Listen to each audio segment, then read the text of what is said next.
Welcome to Media Chats, a dialogue bringing together media professionals to delve into trending topics and industry insights. I'm Xu Yawen in Beijing.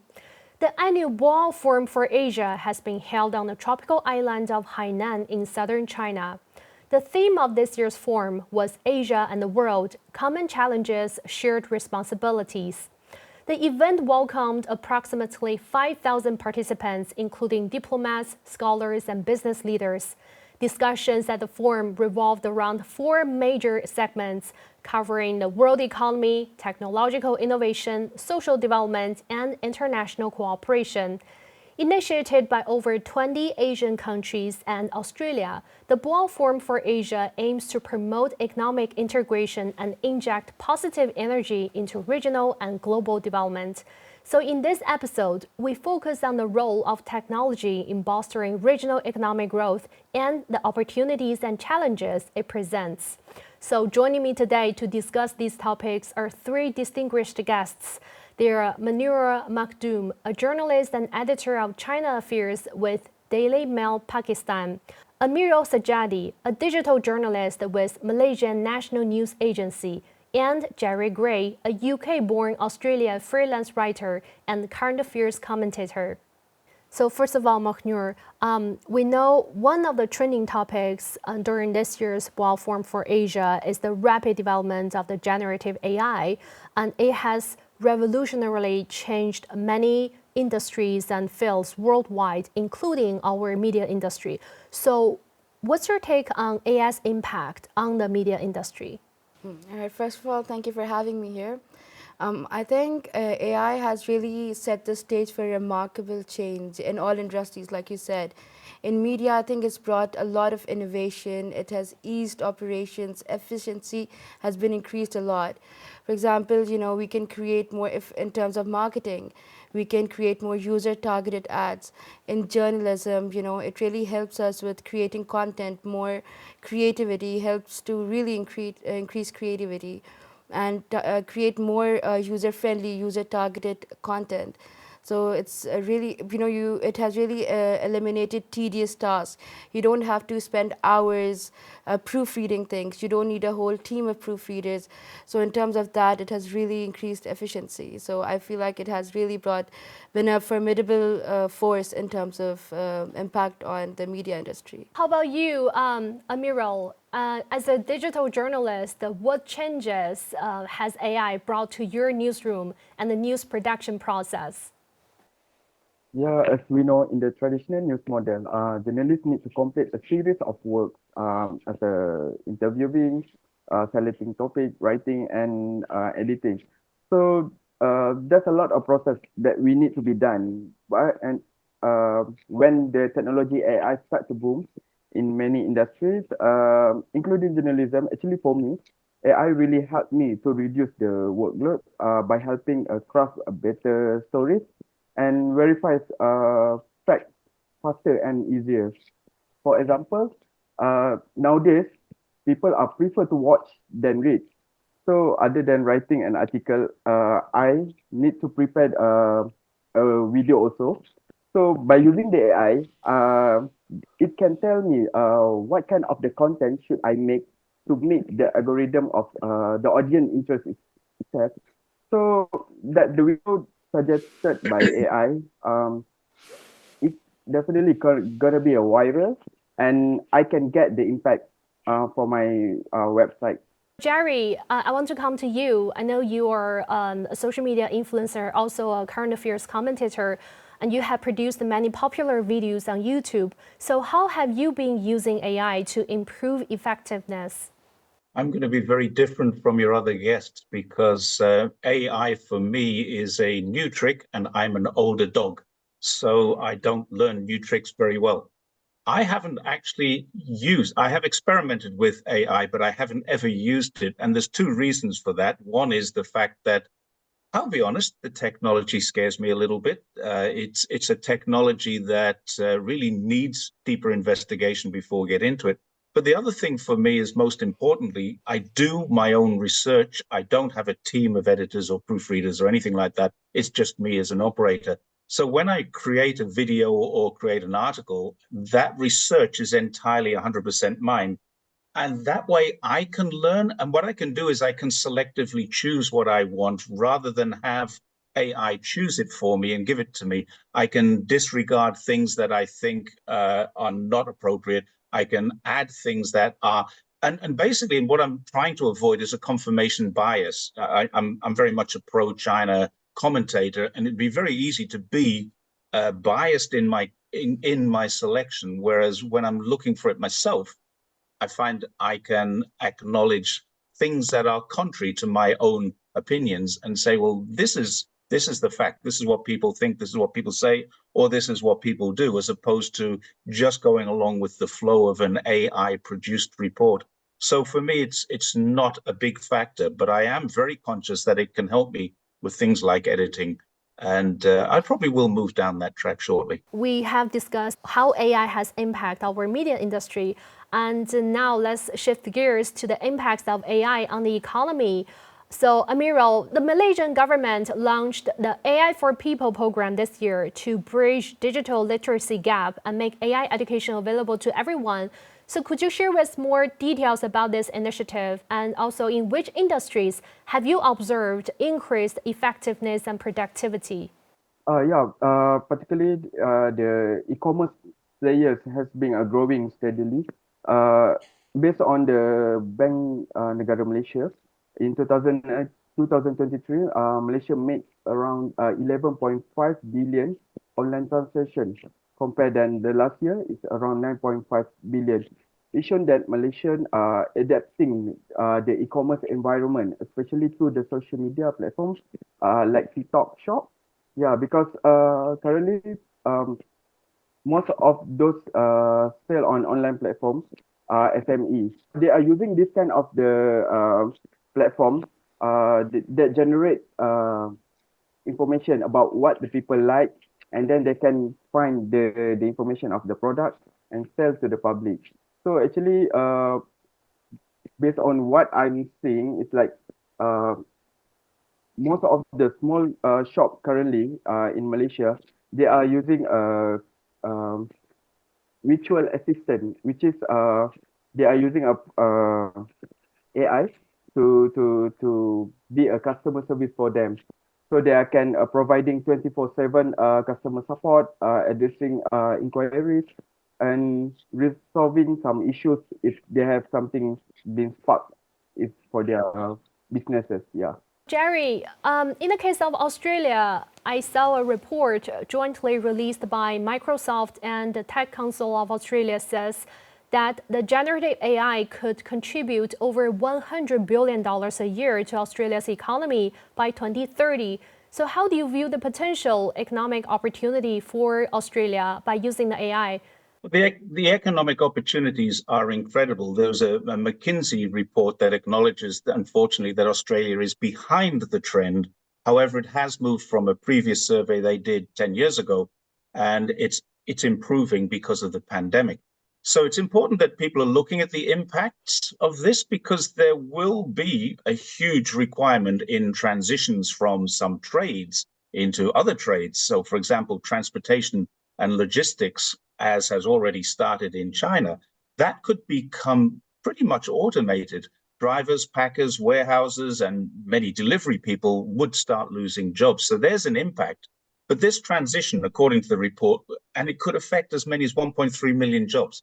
That's 5% of the population of Australia, not the working population, the entire population. So science and technology, which would benefit greatly from AI implementation and jobs in those fields. So especially things like healthcare and aged care, they would grow exponentially as the population ages and as medical diagnoses and treatments all improve through AI or through the adaptations of AI. And one of the impacts, we tend to see media and we worry about this threat in some fields, but in reality, the opposite is true. It's huge opportunities. Australia's UTS, University of Technology Sydney, has provided extensive reports on working particularly with China, and as has the Carnegie Endowment for International Peace and NextGov in the US. they've written papers on China's leading this, and it's not just in scientific publications, but it's with patents and inventions. So it's really all about whether or not a lot of people are not going to like this, but in many respects, China is ahead of the field. USA is in second place. And I think what we're seeing here is a change. We have respectable institutions in Australia, the USA, and the UK making it clear that their positions, China, must not be left behind here. And I think working with China in this field is absolutely imperative. Rishi Sunak and Sunak acknowledged that in November last year. He went against the trend and invited China to the Bletchley summit. So this isn't just Australia that would benefit from this kind of relationship, but every country in the world. One of the great points has been made here that it's not just in military, it's in every single aspect of our lives. So huge implications for Australia, Sino-Australian relations, and probably the rest of the world too, humanity, in fact. China's top diplomat Wang Yi had visited Australia, and also the two sides agreed to resume all-round dialogue and strengthen cooperation. So under that context, how do you think China and Australia could complement each other in the technology sector? There are huge complementarities. The Chinese government and Australian government need to repair some relations that were damaged in the last before the last election, in the last government process. So that's starting to happen now. We've got many interactions with universities. The two countries have resolved their trade issues pretty much. There are always going to be little differences between us.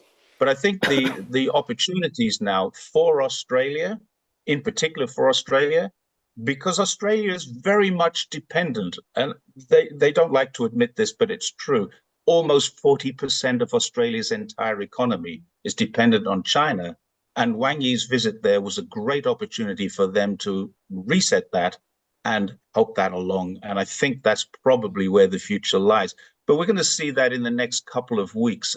We need to avoid the media speculation on the deteriorating relationship, because that is media, and we need to focus on what's happening in organizations like the Department of Foreign Affairs and Trade and the Ministry of Foreign Affairs here in China. Their relationships are going much better than the media might have us believe. Mahnoor, we know Pakistan has established a few institutions, and one of them is the Sino-Pakistan Center for Artificial Intelligence, with the goal to provide solutions to things like smart cities, smart agriculture, and deepfakes, so on and so forth.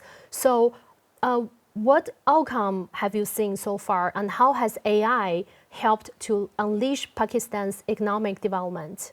So these two institutions have really played a pivotal role in bringing innovation in Pakistan. It has really improved and digitalized the banking sector, for example. A lot of more people now use online banking, digital apps, online payment methods, which was unheard of until maybe 6-7 years ago. And Pakistan is primarily an agricultural country. So China already had been helping Pakistan with some technology for agriculture and fertilization, things like that. But now with AI, there's a lot of water conservation programs, better yields, and all of that due to AI. And also, it's helped greatly in the finance and banking sector. We have discussed how generative AI could empower each nation's economic development and bilateral cooperation. I want to hear your perspectives on how can regional cooperation be achieved through AI in sectors such as the electric vehicles or digital economy. And we know these are also important topics at this year's Boao Forum for Asia. So Amirul, how about we start from you? Yeah, sure. Okay, that's a good question. As we know, there's more than 100 Chinese companies that produce EV cars. For example, BYD, Wuling, NIO, and many more. But some people in the Asia Pacific region are quite skeptical. If they are buying this EV car, how about the maintenance? Because it's not same as the petrol car. Because there are a lot of workshops that can be serviced if using a petrol car. But for the EV, we cannot simply send to the normal workshop. So in future, maybe any EV companies in China can collaborate, maybe from Malaysia or another region country, um, to collaborate with the education ministry to create a model through the initiative like technical and vocational education and training, so that the EV car will hit the roof, because there's no to worry, because the maintaining of EV car, they have a local person that can do a MRO, like example, change the battery or something like that. So this is a good for the China EV market also. They can penetrate to another region of, especially in Southeast Asia. Jerry, what's your take on that? I mean, how will AI-empowered electric vehicles enhance cooperation and even boost regional development?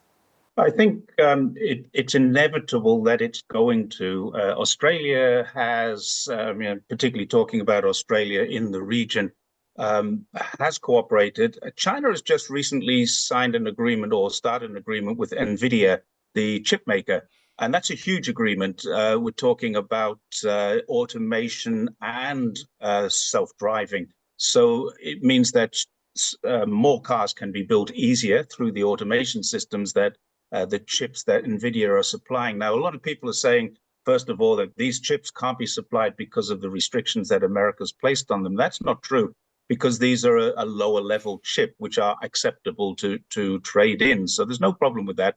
NVIDIA is going to do very, very well from exporting these from America into China. China is going to do very well by installing these into their factories and automating their factories for new electric vehicles. And Australia is going to do very well because they are currently literally only 10% electrified vehicles. It's a very small amount, which needs to increase. Now, the other thing that people don't think too much about is when China is building more cars or more ships or more anything, then Australia is making more money, because a huge proportion of Australia's income comes from iron ore, which is shipped to Australia and then turned into steel, which is turned into cars and then shipped back to Australia and other places. So in terms of how regional this will be, I think BYD has moved into Thailand and also Indonesia to build factories. Tesla is talking about moving into Korea, as well as the gigafactory that it has in Shanghai. I think it's an enormous boost.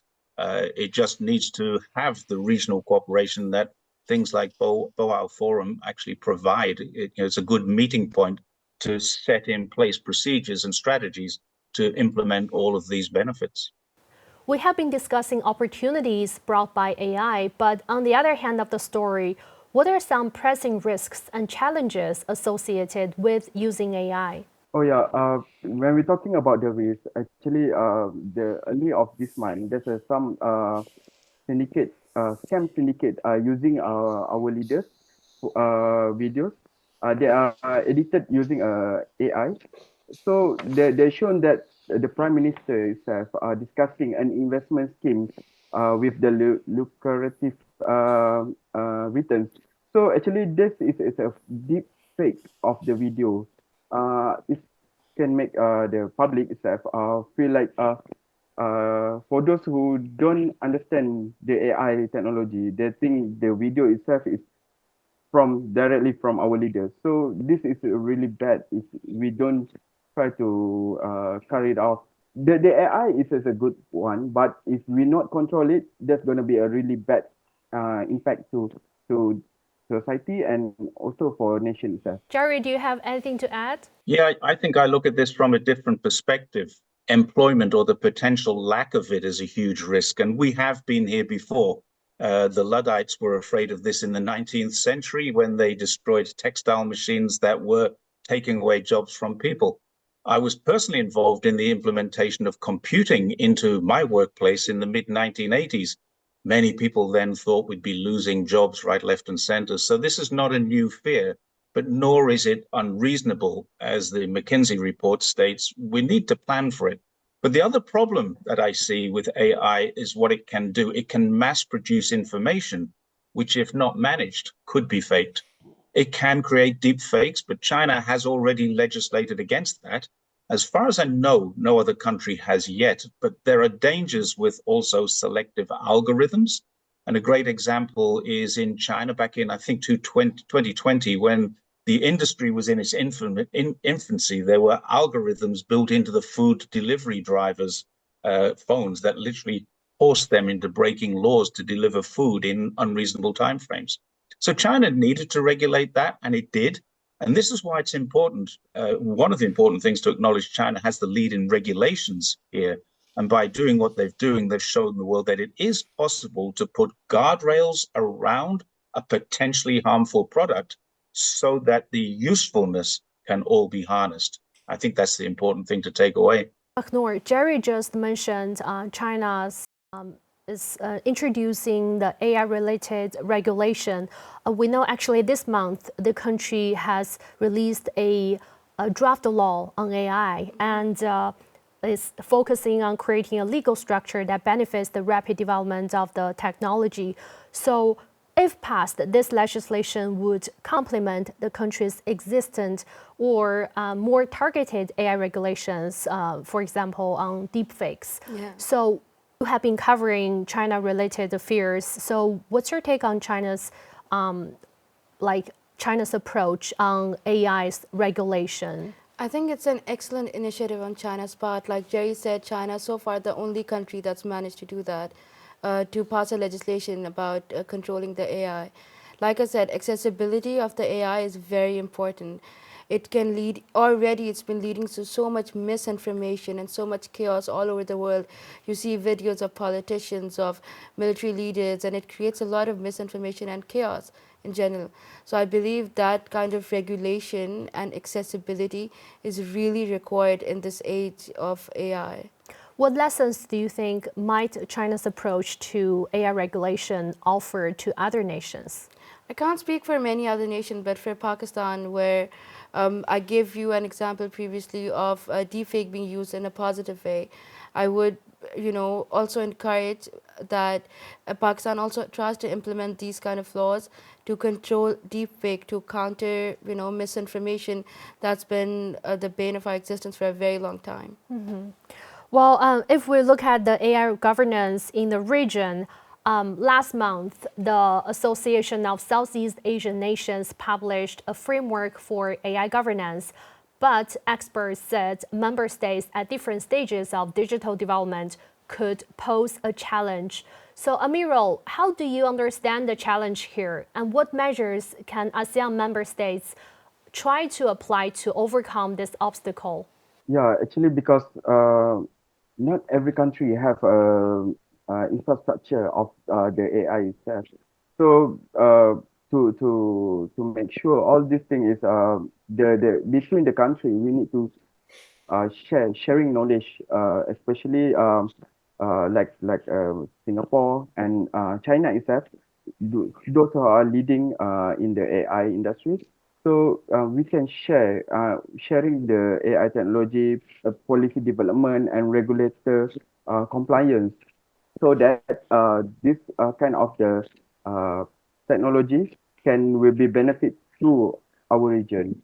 Harry, what's Australia's approach to AI regulation, and also what are your thoughts on possibility of having a regional consensus? I think we will get a regional consensus, but unfortunately, and we have to be realistic about this, there are currently two camps at the moment. China, through events like the Boao Forum, inviting the world to participate, or at least inviting the regional world and some others to participate, are playing a different game. Some people view it differently. There's no need to feel a threat from another country if you're working closely with that country and you're developing in cooperation with that country. And this is what the University of Technology in Sydney, UTS in Australia, has suggested, working with China rather than working against China to create divisions. Regional stability is quite resilient. With the exception of Japan and Korea, all the regional players have experienced growth in their manufacturing, exports, their tourism, foreign direct investments. And again, this is contrary to reports in Western media, but it actually is true. So it's impossible to know, I think, where this is going to go. but it certainly looks like the region will work with China. There are over 2,000 international attendees from 60 countries, I heard, and it's clear then that regional cooperation is very much alive and well. And it's actually what Foreign Policy magazine has called the diplomacy season here in China. The several leaders are coming here. And I think even one EU leader from Holland is in China this week. So we sometimes read that China is quite isolated. It's clear that this is really just wishful thinking on the part of some people who would like it to be true. I think the answer is that regional cooperation is alive and well. As we're coming to the end of our panel discussion, I want to go back to the theme of this year's Boao Forum for Asia, which is Asia and the World, Common Challenges, Shared Responsibilities. So, Amirul, how do you understand the significance of holding the forum? Yeah, I went to the Boao Forum in 2019, and I can see the previous one before the COVID, people, especially from the leaders from Pacific, Asia Pacific leaders are coming, and they are discussing about a lot of things. What can I say? It's like the Boao Forum is like a action version of Davos Forum. Yeah, because it's not only about policy making, it's including with the economic things. Yeah, so what can I say? It's like so Boao Forum is a closing information gap between the countries.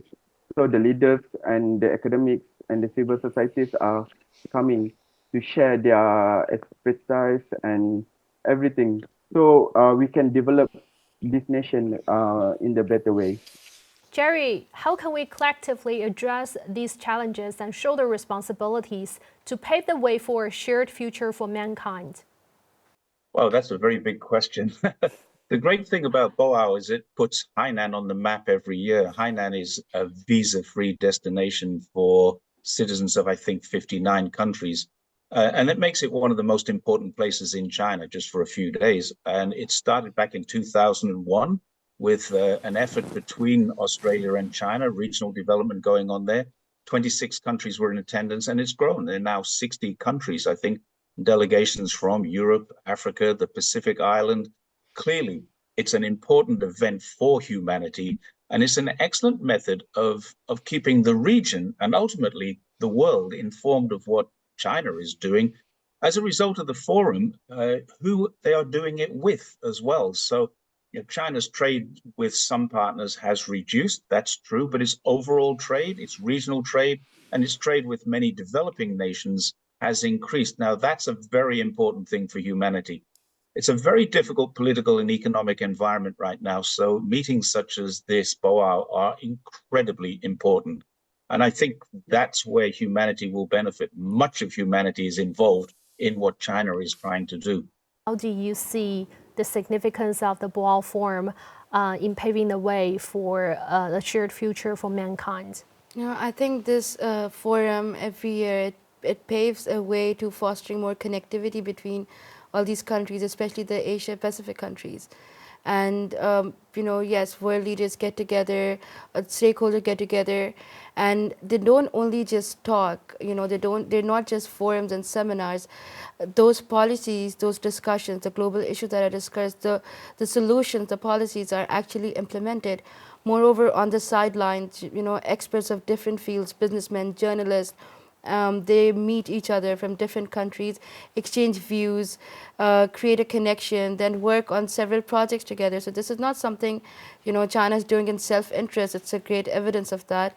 It really does help other countries. China is helping other countries, strengthening their economy and, increasing trade, different avenues of cooperation. So it's a very excellent forum, in my opinion, to facilitate all of that. During this year's forum, there's a report suggested that Asia's economy is expected to grow by around 4.5% in 2024, surpassing last year, and continue to be the most significant contributor to global economic growth. How optimistic are you guys about the region's economy? China already, passed its mark for last year. So I'm quite optimistic that, it has full capability to do it again this year. How about you, Jerry? I'm along the same lines. China is doing what it can to bring up China. I see a lot of Bloomberg and those kinds of reports that say China's overall trade is down. It's not actually true. Its trade with Europe, its trade with America, its trade with one or two countries is down, but overall, and it was highlighted just a few days ago, a couple of weeks ago, that the first 2 months of this year were better than the first 2 months of last year in terms of overall trade. I think it was an 8% growth in total with imports and exports. And most of that trade is going to what used to be called the global south or the developing nations. And I think that's probably the important factor. China is not saying, let's ignore these countries, let's exploit these countries, let's colonize or take over these countries. China is just saying, well, let's deal with these countries, and those countries are getting benefit. We're looking at a very different, I described this in an article I wrote recently as a complete change in the history of the world, basically started in the last couple of years with the global south now developing. And I think that is the future. That's where we're going. We're seeing declining nations in Europe. We're seeing stagnation in some countries, and we're seeing growth throughout this region.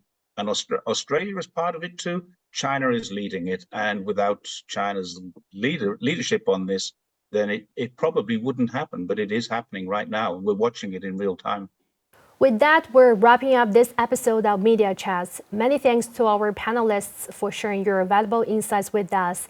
Mahnoor Makhdoom, a journalist and editor of China Affairs with Daily Mail Pakistan; Amirul Sajadi, a digital journalist with Malaysian National News Agency; and Jerry Gray, Australian freelancer and current affairs commentator.